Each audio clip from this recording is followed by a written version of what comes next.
సీతాఫలం నీతి.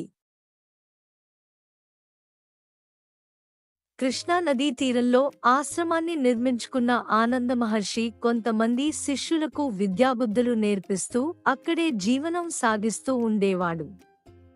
ఆయన రోజూ సాయంత్రం దగ్గర్లోని శివాలయానికి వెళ్లి ఉపన్యాసాలిచ్చేవాడు. ఆయన చెప్పే సంగతులు ఆసక్తికరంగా ఉండటంతో చుట్టుపక్కల గ్రామాల వాళ్ళందరూ ఆ సమయానికి అక్కడికి చేరిపోయేవారు. ఓ రోజు ఆయన ఉపన్యసిస్తూ ఉండగా నలుగురు శిష్యులు ఒక వ్యక్తిని మోసుకుంటూ వచ్చారు. ఆ వ్యక్తి బట్టలు తడిసి ఉన్నాయి. ఇతడు నదిలో కొట్టుకుపోతూ ఉంటే రక్షించి తీసుకొచ్చాం గురువుగారు అన్నారు వాళ్ళు. అతడు కొంచెం సేపు సేద తీరాక నదిలో ఎలా పడిపోయావు నాయనా అని అడిగారు స్వామీజీ. పడిపోలేదు, కావాలనే దూకాను. నా జీవితంలో అన్నీ కష్టాలే. ఏ పని చేసినా కలిసి రాలేదు. ఆఖరికి భార్యా పిల్లల్ని కూడా పోషించుకోలేక జీవితం మీద విరక్తితో చచ్చిపోదామని ఇలా చేశాను అన్నాడు.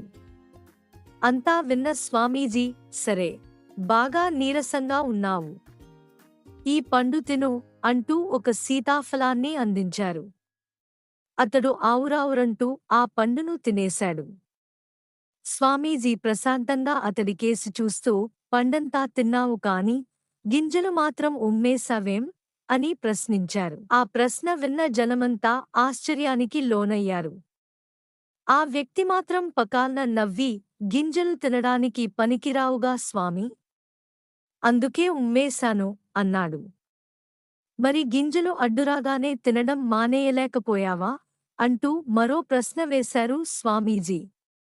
ఇంత తీయగా ఉన్న పండును గింజల కోసం వదులుకుంటామా స్వామీ, మీరు మరీ విడ్డూరంగా అడుగుతున్నారే అన్నాడా వ్యక్తి. అప్పుడు స్వామీజీ నవ్వి, జీవితం కూడా ఈ సీతాఫలం లాంటిదే. గింజలు తొలగించుకుంటూ పండు తిన్నట్లే కష్టాలను ఎదుర్కొంటూ జీవితాన్ని అనుభవించాలి కాని ఇలా మధ్యలోనే ఆపేసుకుంటామా అన్నారు.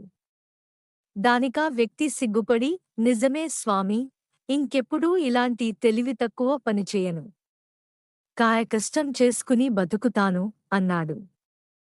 ఇదంతా చూస్తున్న గ్రామస్తులందరూ ఆనందంగా చప్పట్లు కొట్టారు.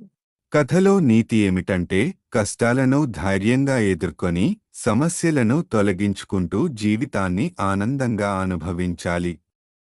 నెగటివిటీని విడిచి జీవితాన్ని ఆశాజనకంగా చూడాలి. ధన్యవాదాలు.